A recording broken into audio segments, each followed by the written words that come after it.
This is Dateline News and Conversation. My guest tonight, Garland Nixon. We're going to be talking about the empire managers needing to control the narrative. Garland published an incredible article examining this, and we're going to talk about it tonight. Garland, welcome back to the show. Oh, thank you for inviting me, Regis. Okay, so explain to me why this new protest movement on university campuses, and they're growing all over the United States and across the world.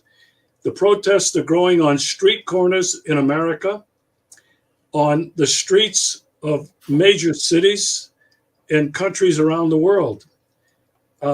Social media is flush with information about what is happening with this genocide of Israel on the people of Palestine. Tell me about why this scares them. A couple of reasons. Number one, because we can start with because of the people that are involved in the protest, and that is the kids in college. It started at Columbia University, which is considered an elite university, and this is where they train the next generation of what they see as the young neoliberal globalists. Right? They're going to train these young people to think like them, to act like them, to see the world like them, and it's very disconcerting to them to see that the next generation is not on board with what they're doing. It's very horrifying and upsetting to them. They understand that that the reality of the U.S. foreign policy is starting to come home, and people are starting to understand it. For a long time, I've been saying, that most Americans, certainly we've got an element in America, as most countries do, that are what I would consider fascist. But most Americans are not, bloodthirsty maniacs. And if people knew the foreign policy of the ruling elite, they would reject it. And what we have now is simply the Americans finding out, discovering the foreign policy of their ruling elite, being able to get through the propaganda. It's now so obvious and blatant, and saying, well, this is immoral and I don't like it. It horrifies the ruling elite to think that they'll get pushback for what they do, that this could grow. It's interesting. Caitlin Johnstone had an article talking about or exposing some of the things that were said by some people who are in the intelligence / ruling elite class. And they said, if we lose this intellectual argument, then we won't be able to deploy our armies anywhere. They understand that these young people are they're the so-called cannon fodder. These are the ones that they'll have to draft and they'll have to send abroad to fight. So that's a problem if this spreads amongst young people. They understand, and this is an important one, I think. This is really, really important, and I think this may be the big one. One of the things that's going on now is that this is now starting to be a not just an anti-war a protest, not just an anti-genocide protest, but kind of a protest against the immorality of the ruling elite, right? We're seeing kids now say, if there's a celebrity or somebody that we thought, Jerry Seinfeld, whatever, somebody that we thought was a member of the ruling elite, somebody that we looked up to, the upper crust, if we find that they are supporting this, we're going to cancel them. We're going to stop following them. We've had some celebrities lose, literally millions of followers, right? So now it is transforming into pushback against the immorality of the ruling elite, against the decadence of the ruling elite. And they are horrified by that because it's bad enough that it's anti-war.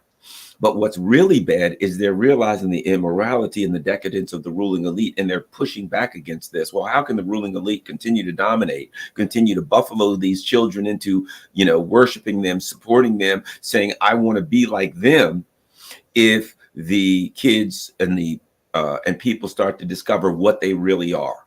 And I think they're horrified at the future based on the fact that they can't bamboozle people anymore. They can't fool them anymore. And they don't know how to react. So their tendency is always to react in a violent manner. I want to point out that it's not just the young people.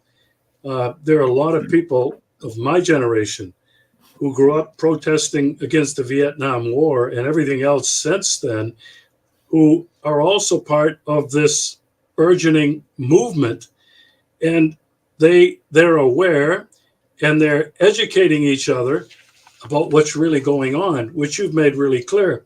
Now, you made a reference to the article that Caitlin Johnstone wrote, but you in your article, you quoted the Palantir CEO, Alex Karp, who came right out and said that those on the side of the protesters win the debate. If they win the debate, we lose the ability to wage wars. Garland, it's not you and me and Caitlin Johnstone who are speculating that these managers of the narrative are being terrified. It's right out of their own mouths. And you've given a couple of other examples. Oh, actually, no, that's not mine. That's Caitlin's article. I didn't write any of that, just so you know. Yeah. Okay. But there are others who are also coming out and expressing their fear. Who are some of these people? Well, certainly the one guy is Alex Karp.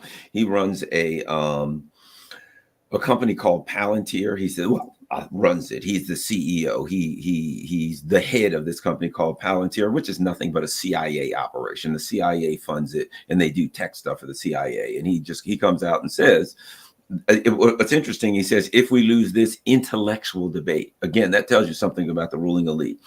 When I talk to people who oppose what's going on in Gaza, I don't hear an intellectual discussion about it. I hear a moral discussion about it.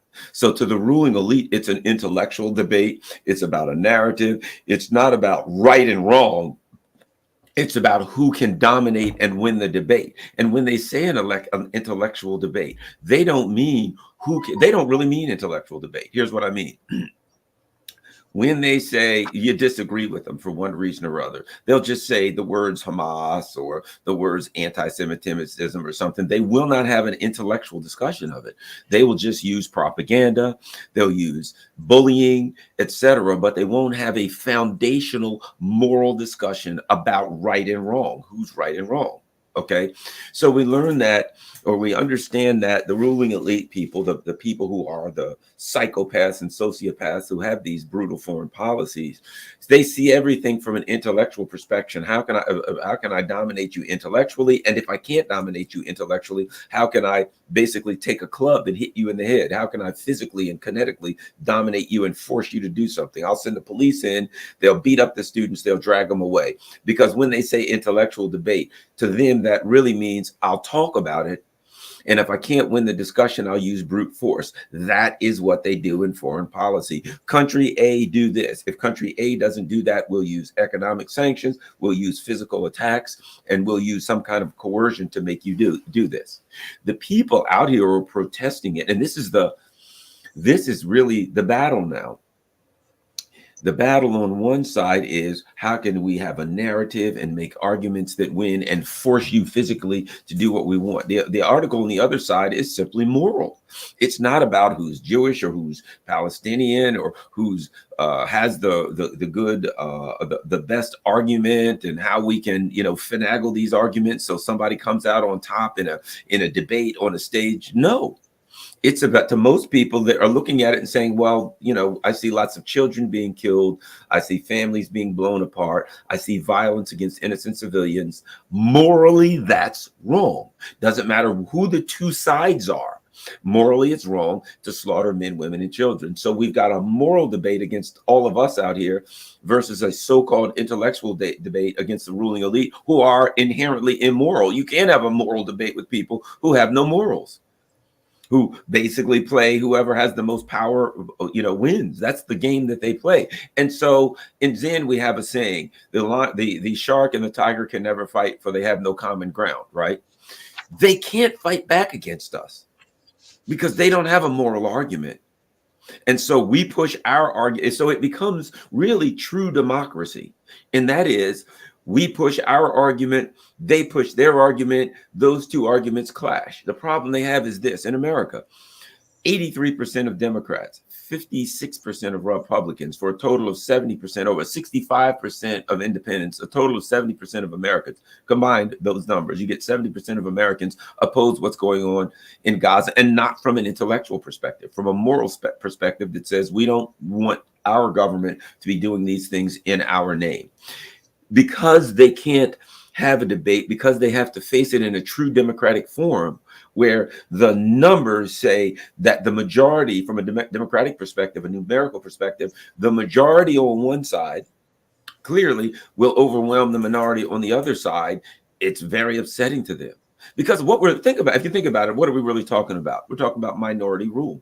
We're talking about, from a moral perspective, from a political perspective, the majority of people want a number of things, and they can't get it because the minority rules our government. And so you've got Americans out here, and in other countries too, I'm just talking about the US, who are sick and tired of minority rule, because the minority is immoral, the minority is selfish, the minority is violent and brutal, and the majority of Americans want true democracy, and they're starting to wake up to the reality that they don't have it. And the ruling elite can get along, they can get away with what they're doing as long as the people don't know it. As soon as the people wake up and realize that they're being had and that we have minority rule, the people will say, you promised us democracy. You tell us we have democracy. Now we realize that we're being lied to.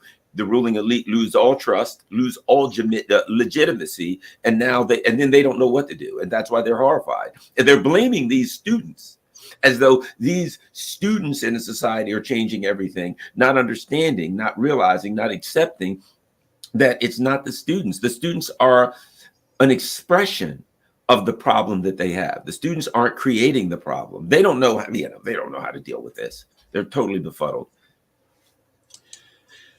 I really like the way you counterposed intellectual versus the moral debate. I think that's very important.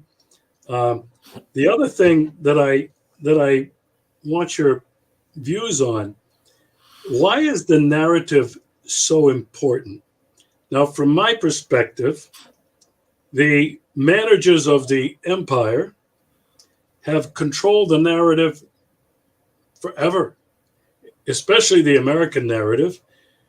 America is the good guy, spreading freedom and democracy around the world. We've grown up with that narrative for generations upon generations. It's hardwired.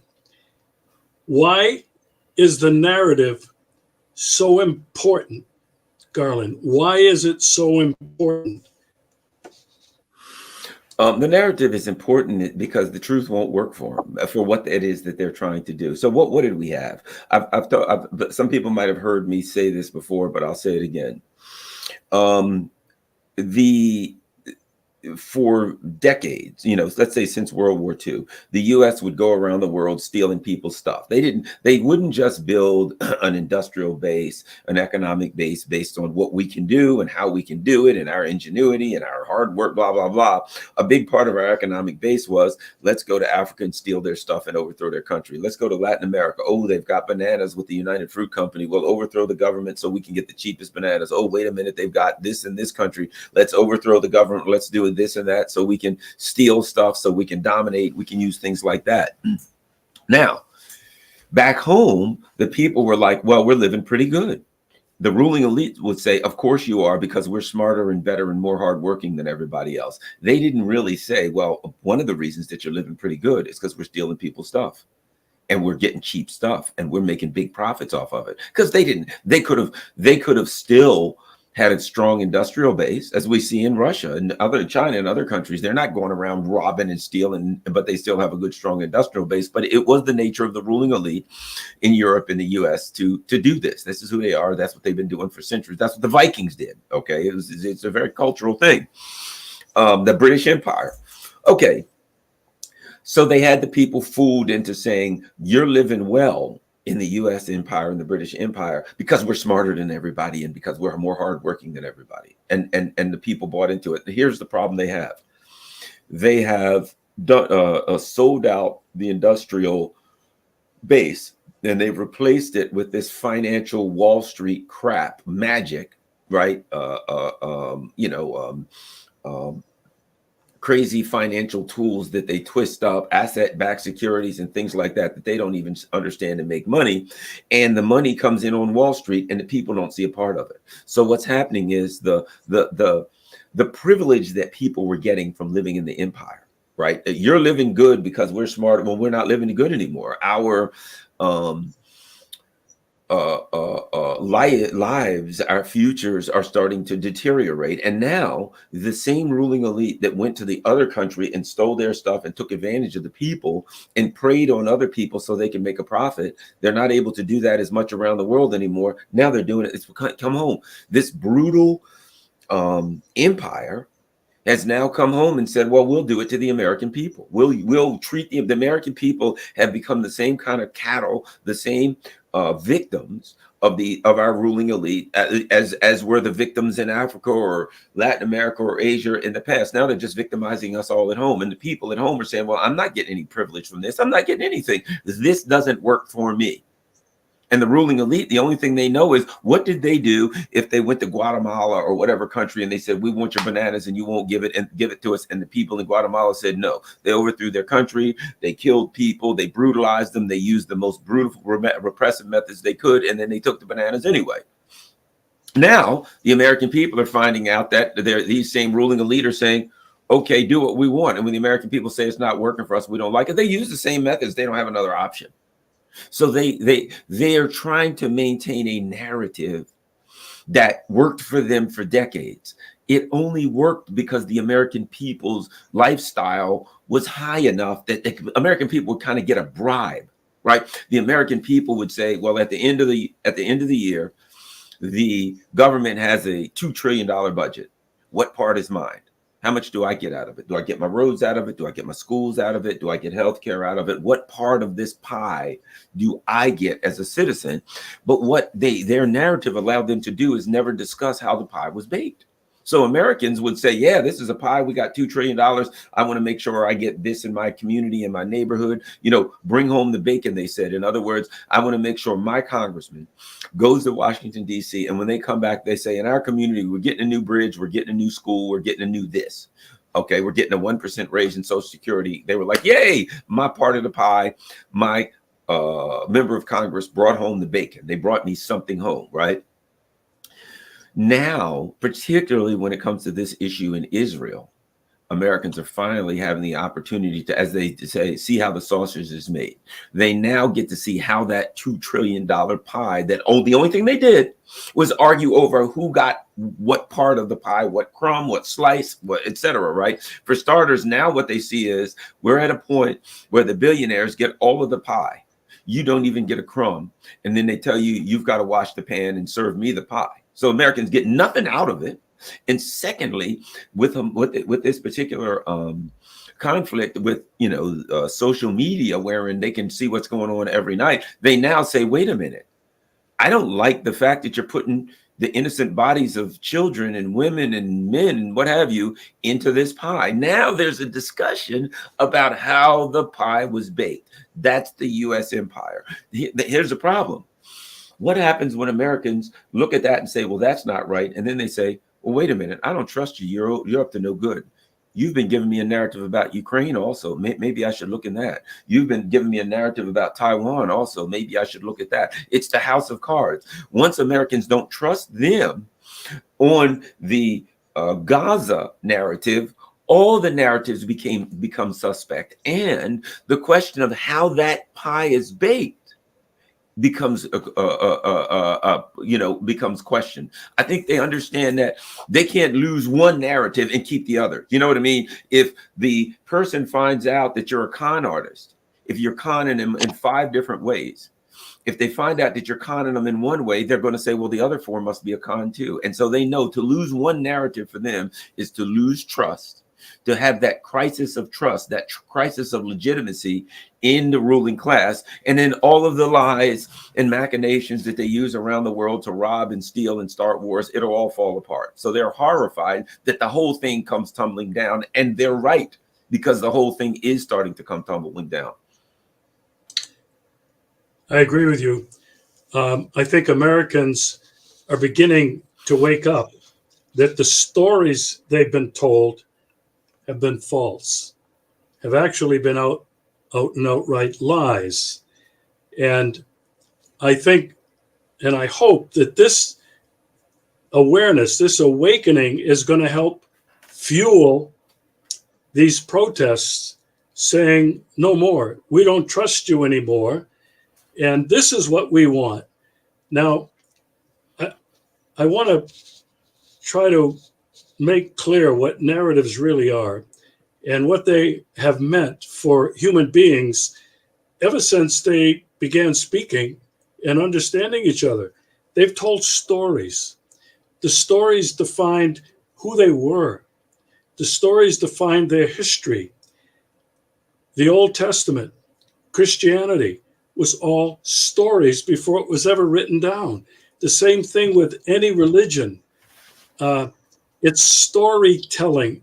And that's how people have understood themselves, their own immediate environment, their countries, and the world. And Garland, when those stories become exposed as not being real, it poses a real problem for people. And I think this is what's happening now and why it's hopeful to a lot of people, seeing these protests, which are growing every day by the hour all over the world, I think gives people hope that there is a better way. And I think these people are beginning to craft their own narrative. If you follow anything on social media, you can see the narrative there has been changing and been changing radically. Now, Garland, what do the managers of empire do when they become this threatened? There's a couple of examples. In the Senate, they want to ban TikTok, and they also want to ban free speech. They want to ban any of these people who speak out about whatever Israel is doing, this new anti-Semitism law. Garland, let's talk about why that is so dangerous. Well, let me say this. It's very dangerous for the ruling elite, too, for this reason. You know, I've said, and one of the people put this in the chat, the difference between privileges and rights. Okay, so what we are taught certain things. We have these rights. We stand up for our rights. We have freedom in our country. That country over there doesn't have freedom, but we have freedom, right?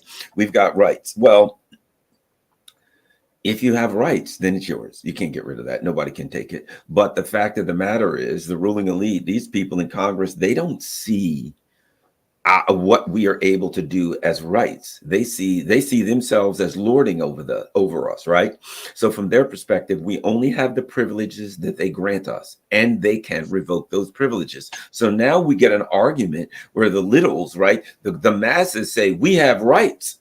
You didn't give us those rights. These are rights we demand and rights that we will continue to have. And you have these members of Congress and wealthy people, et cetera, saying, no, no, no, you don't have rights. We grant you privileges. And if you don't do what we want, we will revoke those privileges. And it becomes a question, are they rights or privileges? Well, they're rights if you can enforce them. You know what I mean? If you say, I want these rights, and they say, no, you can't have them. And you say, well, I'll fight for my rights. I will enforce these rights. We've seen wars over these things where people say, I want the right to do this. And somebody on the other side says no. And they say, okay, well, then we're going to have a war. We're going to have a fight, a fist fight, whatever. And that's how sometimes these things are settled with violence. But what we're looking at is people waking up to the reality that what they believed were rights, what they see as rights. And I'm not going to say that they're rights or privileges. I'm going to say what we've got is a group of powerful ruling elite people who say, we say they're privileges and we can revoke them. And then the masses say, we say they're rights and we're going to keep them. The problem that the people in power have is that when they try to pass and enforce these draconian laws, right, to prove that they're in charge and that they can revoke these privileges, it's only going to make people angrier. It's only going to expose more that they're oppressing the people. And so again, they make error after error. They make mistake after mistake. You know, it's kind of like the West with Russia. Every time the thing that's really hurting the West, the worst the West could have made out best, the U.S. empire, if very early in this conflict, they'd have taken a deal with Russia, because they'd have gotten as much as they possibly could have gotten back then. The longer they go on, the less they're going to get, and the more obvious it gets to other people that they, you know, their narrative falls apart, their ability to control things falls apart. So the more they took a hard line with Russia, the worse it is for them in the long run. And these people in Congress, the more they take a hard line with the masses, the more it exposes to the masses the truth about what they're up against. So now what we have is something I want to also discuss. This TikTok ban, if you really look into it, it's not really a TikTok ban. That's kind of the nickname for it. It's called the Restrict Act. It is kind of like the Patriot Act, right? They use the word TikTok, but what they really allows them to do is to name any website, any social media group, person, whatever, you're a foreign adversary. They can then shut down websites.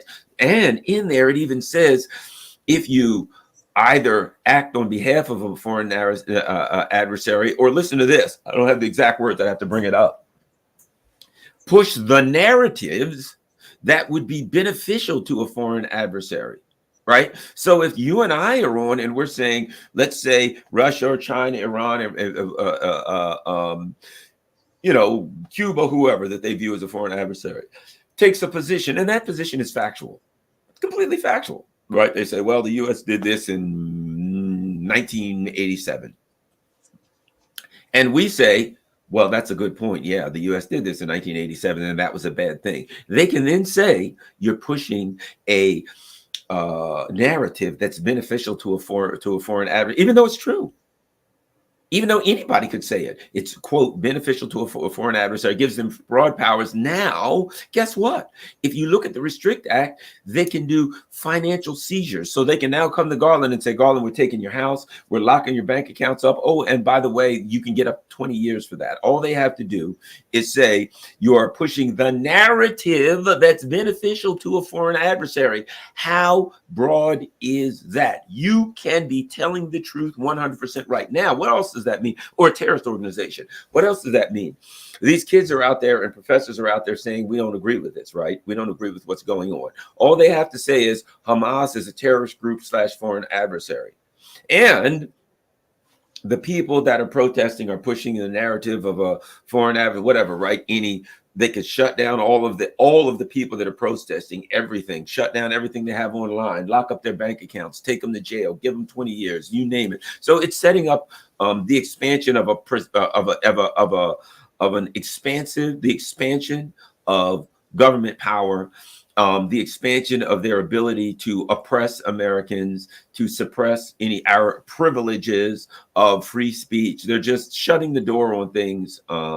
So bottom line is that I think it's important to understand that it's not really a TikTok ban. that it is a that it is a restriction of all of our speech, and that it gives them broad powers to attack anyone they want to for saying true things. We got a couple lawsuits going on now with the TikTok ban. Certainly, we've got the company that's doing it saying, interestingly enough, saying the Restrict Act, no, we're not going to sell it to an American. We'll let it shut down first. I'm glad to hear that.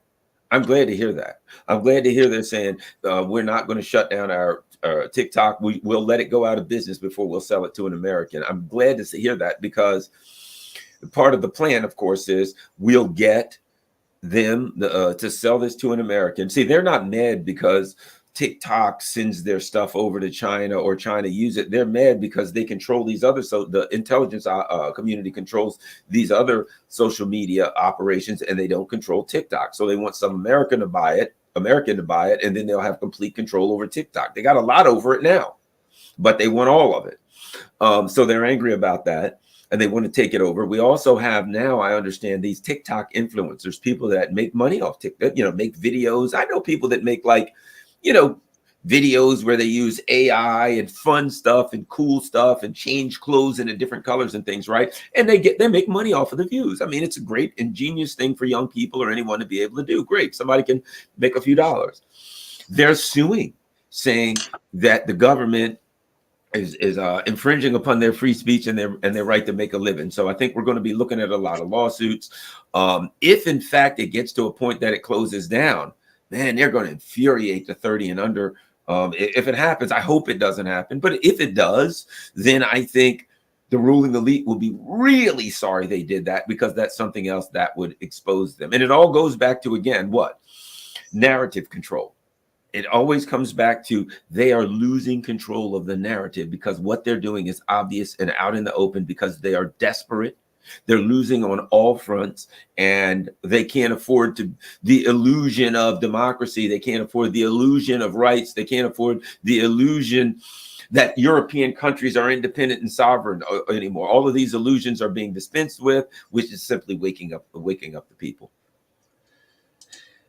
The other thing that is exposing their fear, their terror of losing control, is what we see happening with sending in the police, threatening to send in the National Guard, and they're coming in like fascists. Extreme violence on these students. We see these police that are dressed in riot gear with clubs and water cannons and tear gas. We saw the same thing at Kent State in the protest against the Vietnam War. They came down with all the force in their power. We saw it during the Occupy movement. After about 11 months, Obama sent in the jackboots, the cops. They shut it down over a weekend. We can see the same thing now.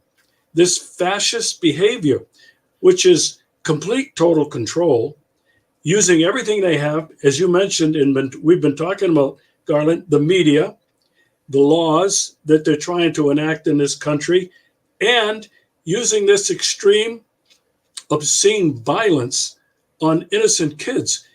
And Garland, I want you to talk about this a little bit, because it really makes me very angry that what the narrative that they control are saying that these kids are violent.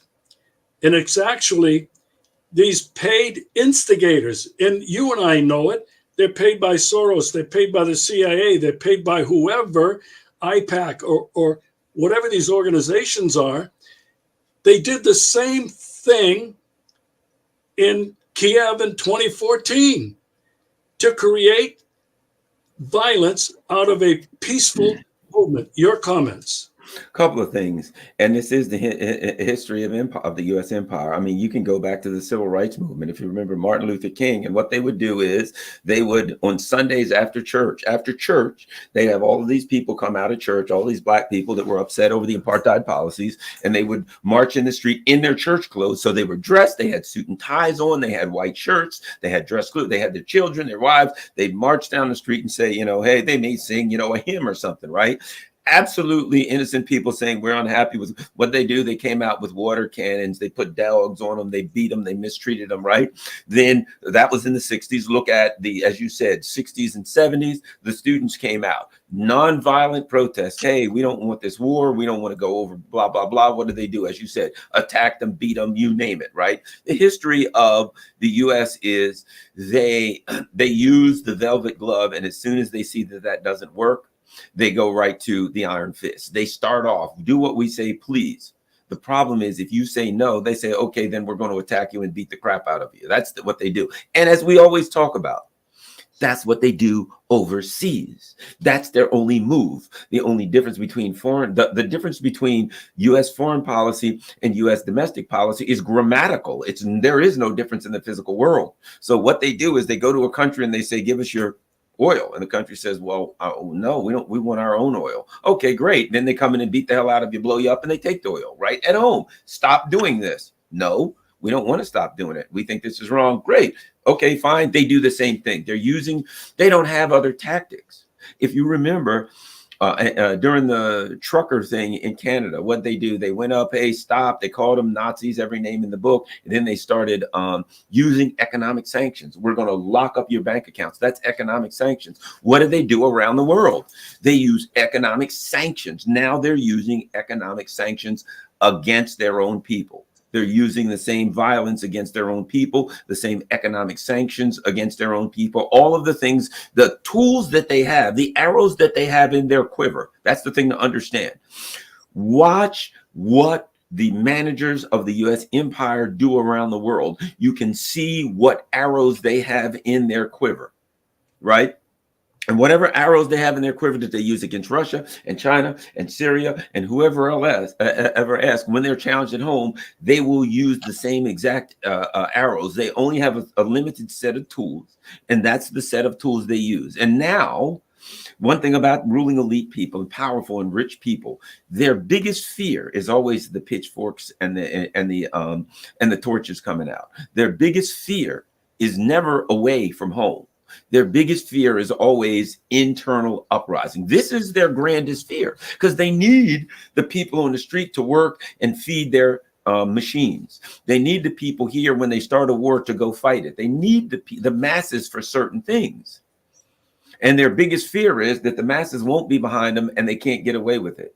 And so they have to pretend above it all above everything. They have to pretend that this is a democracy, that the bottom people, the people on the bottom, the masses, choose their elected representatives, and then those elected representatives go to Congress and then represent them. Once it becomes obvious that that foundational mechanism that defines a democracy is non-existent, the whole rest of the thing falls apart. Again, you notice I keep getting back to a theme, and that is they're terrified that the system that they've built to oppress people around the world, to dominate, be hegemonic around the world, that gives them their privilege, they are horrified that the whole system's going to fall apart because it's a house of cards. Right? They're horrified that the kids out here are going to start rejecting what they're doing, and that these protests will spread, and there'll be class protests where the working class are now protesting against their immoral and decadent rulers. They're horrified that people will realize that this is not a democracy, it's an oligarchy, and that people will push back and say, well, I'm not voting, and I'm not going to cooperate. I'm not going to do what you tell me to do. Maybe I'm not going to pay taxes. I'm not going to do this, that, or the other. They're horrified that this system that they built will be exposed. And the only thing they know how to do is beat the hell out of people to get it. They're trying to get the genie back in the box. It's too late. They're not getting it back in the box now. And meanwhile, they've got this Israel thing. You know what I think about this Gaza thing? The ruling elite are befuddled. And I'll tell you why. People like you and I have been saying for years, we understand what happened in Maidan, and we're like, well, look at what they did here. For God's sake, this was horrible. We know in Syria all the people they killed, in Iraq all the people they did. We know the history in Indonesia, the 1 million people or whatever killed in 65. We can go throughout the years and show these horrific genocides that the U.S. leadership either was a part of or ordered, right? But a lot of Americans didn't know. And now, from the ruling and the elite, they're like, well, we only killed 50,000 Palestinians or something here. That's, to us, that's a small genocide. A big genocide, you got to have at least 500,000 before we consider it a decent-sized genocide. From their perspective, they're befuddled. We've been doing this all along. Why is this little old genocide of 50,000 so much more important? We got away with it all the other times. They're confused. Why can't they get away with it again? The world is changing. The information is out there. And here's what's important, I think, that really infuriates them. Alternative media such as you and I. They're accustomed to Americans only being able to, remember the Iraq War, everything was CNN, right? This is CNN. Everybody went to CNN and they watched and they got fed the propaganda. And they believed it. So they were getting away with it. Even then, but so much. By within a couple of years, the Iraq thing started to fall apart. But now that people like you, I could go on and on. Some I agree with, some I don't agree with, some I like, some I don't like. But that's a good thing. That all of these people are out here with different voices saying, here's a version of reality that you're not going to get in the mainstream news. And people are tuning out of the mainstream news and tuning into people like us so much so that they got to try to shut us off. That's what the Restrict Act is all about. So they see things coming unraveled, and they don't know what to do. They have no clue what to do. We're talking about tools that the empire has been using. You mentioned just briefly how the United States has been using some of these tools on European, South American, Asian countries. Now, I've been living in Russia now for 4.5 years. I have many European friends and colleagues who have appeared on my show. We've talked about many times how the U.S. has used not only soft power, but hard power on countries like Armenia, on countries like Azerbaijan, on countries like Georgia, which we're seeing it explode there now. The people are rebelling against this, and the empire is angry. We'll be looking at another Maidan in Georgia. And look what just happened in Slovakia. The prime minister, an attempted assassination, put him in the hospital. Thank God he's going to survive. Why? Well, they said it was some rogue guy, just like they always say, a lone wolf. But you know what? Robert Fico, the prime minister of Slovakia, along with Vučić in Serbia and Orban in Hungary, have been opposing the empire. And they risk the very same thing that these tools will be used against them. Political assassination, another Maidan. This is also what the empire is doing around the world. In Garland, we both agree. People everywhere are waking up to it. They have felt this fascist jackboot on their necks for long enough, and they're fed up with it. Now, I want to transition. We've been talking about the narrative and how important it is. We really haven't mentioned the narrative that the Israelis have been listening to for generations now. The narrative that they are God's chosen people, that this land was given to them. The narrative that they are not occupying, they're just taking control of what God has given them. The narrative that they are indispensable. The narrative that they are completely safe and secure. Garland, how significant is it that that narrative about Israel is crumbling before our eyes, given what's happening, not in the protest, but what's happening on the ground in Israel and Palestine, in Syria, in Iraq, and Iran, and Yemen? Your thoughts? Okay, let's talk about that narrative, because I'm glad you brought that up. There are two narratives, right? There's the esoteric and the exoteric narrative. The esoteric being the internal story that they talk about, and the exoteric now being the cover story, what they tell everybody else, right? So let's talk about, I would argue, three narratives. The extremists in Israel, yeah, we're God's chosen people. God gave us this land. This is what we got to do, right? So that's their internal narrative. We got a right to this land. We're better than everybody else. Okay. You have an internal narrative amongst the neocons, amongst the U.S. empire people. That is, we got our, as Alexander Haig said, our unsinkable aircraft carrier. The narrative inside of DC is a different narrative. It is, we have to arm Israel so we'll have all of these arms in this region where all the oil is, and we can control the oil and we can respond and we can intimidate people, right? So you've got an internal narrative in Israel that is of a religious nature. You've got an internal narrative in DC that's one of world power, right? Geostrategical. That's a geostrategic place. We're going to arm it. We can control that region, right? So those are the two internal, the two esoteric narratives, because really there's three narratives. Then there's the exoteric narrative. There's the cover story. What do we tell everybody else? Because we can't go to Americans and say we're doing this because they're God's chosen people, because a lot of Americans will go, huh? We're a theocracy now. They can't go in and say we're doing this for geostrategic, just the geostrategic advantage, because people will say, well, that's kind of inherently immoral. So the narrative that they give everyone else is a Zionist narrative that goes like this: Jewish people have to have a Jewish homeland or they won't be safe. You've heard recently Joe Biden said if Israel wasn't there, Jewish people wouldn't be safe anywhere in the world. Well, that's being exposed because it has some major holes in it. Let's start here. It inherently says, what Joe Biden is saying is my country is anti-Semitic and Jewish people wouldn't be safe here. Europe is very anti-Semitic and Jewish people wouldn't be safe in Europe. So the people that are arguing that they are defending the Jews and defending Israel are also arguing Jewish people are not safe in my country. They got to have Israel because we're terribly anti-Semitic here. We'll beat the hell out of them. We'll mistreat them. We'll kill them. And so they better go somewhere where they're safe. There's a contradiction there to say that you're here to help and save the Jews, but they wouldn't be safe in your country. They got to have their own country.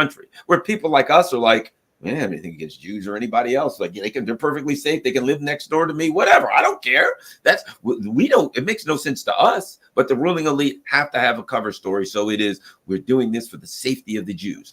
That's fallen apart because a gigantic portion of the people who are opposing what's going on in Israel are Jewish themselves. So now we have Jewish people saying, I'm not going to go along with that. I don't agree with that. Not in my name, as they actually have an organization that says that. And here's the other problem they've got. They've opened a can of worms because a lot of people didn't know any history about Israel. They just knew what they were told. They may have heard of the 1967 war. They didn't know anything about borders, anything like that, right?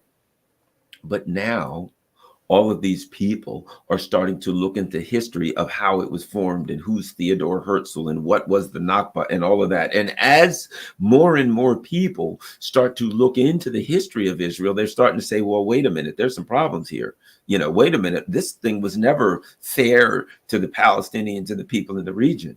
They're starting to say, wait a minute, as I see it, there were Jewish people who lived in Palestine perfectly safe. Before Israel came to take Palestine, before the West came to take Palestine, there were Jewish people. And the Jewish people in Palestine didn't leave Palestine and go to Europe because they felt unsafe in Europe. The people in Europe left Europe and went to Palestine because they felt unsafe in Europe, right? So you have the people saying, they're the people who were actually the ruling elite in Europe were very anti-Semitic. The ruling elite in the U.S. were very anti-Semitic. At one point, we had colleges like the ruling colleges, the elite college, university, 10% max Jewish. So they had, people talk about you have percentages of this group or that group that's allowed in this country or college or denied or must be. They had those kind of numerical numbers, no more than 10% Jews. There is right up the street from me, not far from me, there's this island. Anybody can look it up. It's called Gibson Island, right? Gibson Island is a private island. It's not far from my house. I live down near the water. This private island was, nothing but rich people, right? I mean, very, very wealthy, right? Here's the bottom line. I can remember when they had like written into their, whatever you call it, community charter, that nobody could sell their house to a Jew. They did not. It was a WASP play. No Jews allowed. If you sold your mansion, you couldn't sell it to a Jewish person. So there was but they didn't have that stuff in Palestine. They don't. Look at one of the largest groups of Jewish people living around the world is in Iran. Jews, lots and lots of Jewish people in Iran worship. They're not mistreated. Even with everything going on now, they live safe and they're not mistreated. Nothing happens to them. So it's a big problem for people for the Zionists, that this has caused people to educate themselves about the history of Israel, the history of anti-Semitism, to understand that it wasn't Muslim people. I wasn't anti-Semitic at all. What they didn't like was that the West came to their land and said, we're going to take part of your land with this settler colonial kind of thing, and we're going to put some people in it, and we're going to brutalize you and steal your homes. That had nothing to do with religion. That had to do with what they thought was an unfair theft of property. And nobody likes that. You know, we've had all kinds of, think about like Zimbabwe and some of these countries where there were all of these, this turmoil where the Brits would come in and they take all the black farmers' land and they give it to the white farmers, right? And then 1970s, 80s, and the black farmers would say, well, we want our land back, so take it from the white farmers and give it back to us. And then you had turmoil in the West where people were arguing they're taking these people's land, but no, they shouldn't, because they originally took these people's land. And you have this turmoil over the imperial theft of land, and people arguing over who should really have it, the first person or the last person who has the property. Is it about, possession is 9/10 of the law, or is it about it's only fair if you stole my land to give mine back? Those kind of discussions that the imperialists can't afford. So I think that the issues in Gaza have to do with exposing the histories of this thing and how they're not really the history of Israel. If you study it, you'll find that it is not about religion. You'll find that the people who pushed Zionists, who came up with Zionism, were mostly atheists. And a lot of the people in Israel right now who are pushing Zionism are atheists. And a lot of Jews are like, I don't like this, I'm not going along with this. So we run into the same thing. Sunlight is the best disinfectant. And these kinds of tumultuous times and tumultuous events create a dynamic where people are curious and they start learning more and more about what Israel is all about, and they don't like what they see. What do we get back? What do we always get back to in this discussion? Narrative control. They've been able to control the narrative, and now that's completely fallen apart. And you know what? And it ain't coming back. And now that they've lost it, people are not going to say, oh, okay, you know what? Now that that's over, we'll go back to believing that that everything is fair, and that the Jews are around the world are unsafe and they got it. No, that you can't get that back. It's lost. I agree with you. The narrative is crumbling, and it's rapidly changing. The empire of lies is dying on its way out. And Garland, a new narrative is emerging. It's a hopeful narrative. And it's being led primarily by, God forbid, President Putin and President Xi in China.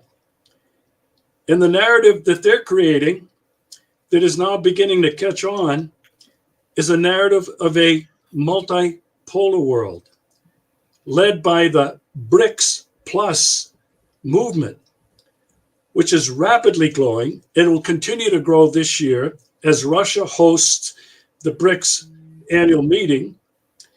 And what is this narrative based on?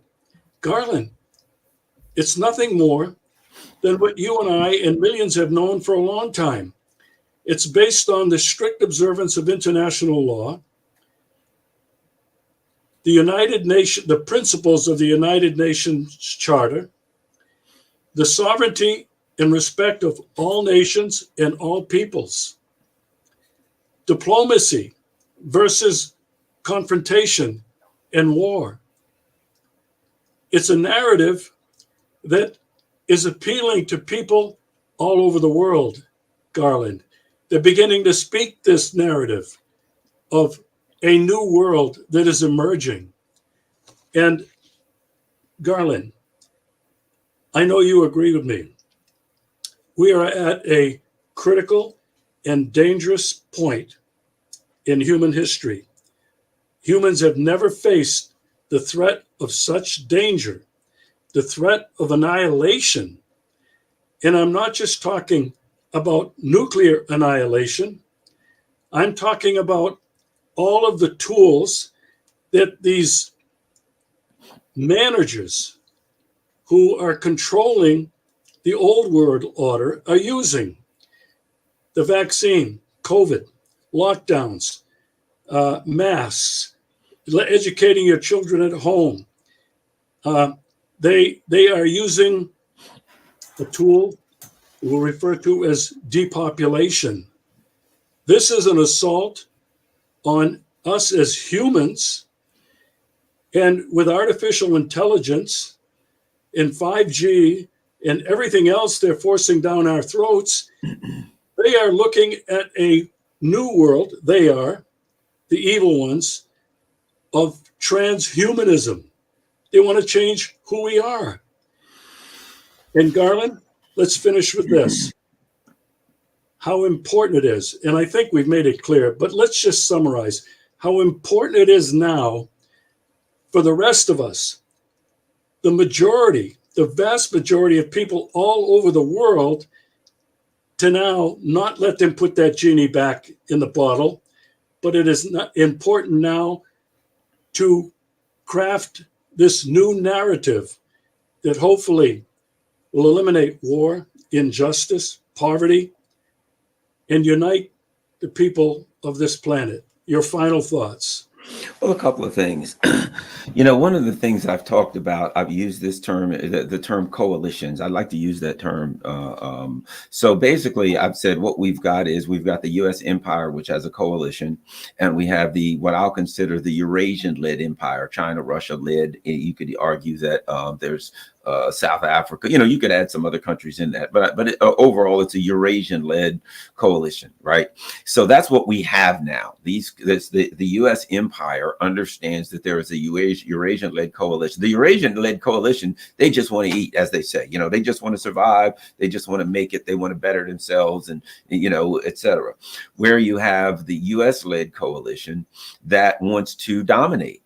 And one side says we want to dominate everything. The other side says we don't want to be dominated. So we got two coalitions, right? But when you talk about a coalition, you have to define what is the glue that holds together a coalition. If you got a coalition of groups, what is it that holds them all together? What are the issues? What's the glue of the coalition, right? Well, if you look at the empire, what is the glue that holds the U.S. empire together? It is domination, right? It is, you better do what we tell you to do or we'll punish you. Germany. We want you to cut off your cheap energy with Russia. Well, we don't want to do that. Well, then we'll attack you and we'll bomb it and we'll blow it up. We'll blow up the Nord Stream pipeline, right? It is a coalition that is held together by the glue of domination. You do what we want. What happens if you don't? We'll send in the police. We'll knock your heads. We will take your freedom. We will lock you up. We will charge you with crimes. We will seize your bank accounts. Right. So you've got a coalition that's held together with violence and domination and brutality. Okay. What is it that holds the Eurasian coalition together? Well, one of the things that holds them together, I mean, we can't deny this, is opposition to the other system, is fear that, hey, that other system, we don't want to live under a brutal, dominant power. So we want to, ironically enough, it is the brutality and the domination of the U.S.-led system that helps hold together the Eurasian system. The people in Africa, they're like, look, we've been mistreated by the French and the Belgians and all of these other people for so long. Don't tell us that the Chinese and the Russians are going to treat us bad. Nobody could treat us worse than you. And we got all of these natural resources and we're poor. And the people in the West, the leaders of the West want to say that the people in Africa or Latin America are poor because they're lesser, they're stupid, they're blah, blah, not as hardworking or smart. No, you're robbing us. That's like robbing. A criminal comes along and sticks some guy up, steals all his money and says he's poor because he's not hardworking. No, he's poor because you robbed him. Meanwhile, you have another coalition that wants to help together is held together by a mutual desire for advancement. We want to have a better country. We want high-speed rail. We want good prices on our food. We want to be able to have some freedom in our country. But that all of these things we want to even out so that we can survive. A perfect example, China, when it comes to this idea about freedoms. People say, well, China, they've outlawed Google and they're very oppressive when it comes to their social media. What choice do they have? One of the things that came out recently was under Donald Trump, the CIA had this operation. And what they were doing is they were in China and they were trying to use Chinese social media and they were online trying to undermine the legitimacy of the Chinese government. Well, what government, if you had a foreign power in there trying to undermine the legitimacy of your government through online machinations and through social media, what government wouldn't say we have to do something on online and social media to censor these people that are trying to take us out and come into our country? It's not even happening in the U.S. and the U.S. is trying to do it. So when Georgia says, look, they're using all of these NGOs to take us out, we're going to have to have laws against the NGOs. And the U.S. is like, oh, you're violating the rules. Well, we do it. We do it. So you have countries that are reacting to U.S. cyber attacks and social media attacks, and the U.S. tries to interpret that as an infringement upon the rights of the people. And I would argue, unfortunately, they have to do this in some instances to try to safeguard. Russia has to say, we're not going to have people coming here on Twitter and these other social media outlets and undermining the legitimacy of the Russian government. You can call it censorship all you want to, but what country wouldn't do that? To me, it's not censorship. It's a defensive act against the CIA coming into their country using social media. So what we have is we have a growing, and add this, if you look at BRICS, more and more countries want to go into BRICS. The coalition in the Eurasian-led coalition is growing. You have countries saying, I want to be in BRICS. I want to be in the Shanghai Cooperation Organization. You have a coalition that's attractive to people saying, hey, I can make money. I can sell stuff to China. I can sell stuff to Russia. I can make a deal with Russia and China. I can, right? So you have one coalition that's growing, that's expanding, that has, as they say in business, what is the term? Market insistence. People want your product. They want to buy. They're beating down the door to buy what you're selling. They're screaming, Russia and China, please let us into your coalition. We want to be a member of BRICS. On the other hand, what do you have? You've got Turkey like, I really don't know if we should be in NATO. They're treating us like crap. You got people like Orban and Fica in Slovakia saying, well, this isn't working well for us, man. Maybe we should go in another direction. You have one coalition that's shedding people, one coalition that everybody wants to get in, and one that a lot of people very quietly are saying, if I could get out, I would, except that the masters of this coalition are so evil, I'm afraid to try to leave. Like the abusive relationship where the woman says, I want to leave this guy, but he's so crazy, I'm scared he'll try to kill me. That's what we've got here. I want to get out of the US-led coalition, but I'm afraid because they're crazy, they'll try to kill me if I leave. So what we've got is two coalitions, and the key is what the glue that holds the coalitions together, right? Which is a mutual desire for advancement in one coalition, and the other is to maintain minority rule within the U.S. coalition, right? The few oligarchs run the U.S. coalition, that's minority rule, and minority rule in the world, so that those few oligarchs that control the U.S. empire also want to control the entire world. So they're pushing for minority rule in their own venue, in their own coalition, and they're pushing for minority rule in the world. And that goes against the masses of people. And the global majority, as we now call the global South, are simply saying, it's not that we've chosen sides, it's that sides have chosen us. What person wants to get involved with the U.S. empire, wants to get involved with the British Empire, the French Empire, when historically all they've done is come in and kill us by the millions and steal our stuff? And we look at Russia. Historically, what did the Soviet Union do? They came in and they said, hey, we'll help bail you out and we'll arm you so you can fight the French and British imperialists. What did China do? They came into Korea to said, we'll come in and we'll help you kick out the U.S. empire out of North Korea. So these are countries saying, historically speaking, you've always oppressed us, and these people have been kind of on our side. And at least they haven't oppressed us. You know, one of the jokes that's said in America in the Black community is, Why is it that you never find a black person with a Chinese or Russian last name?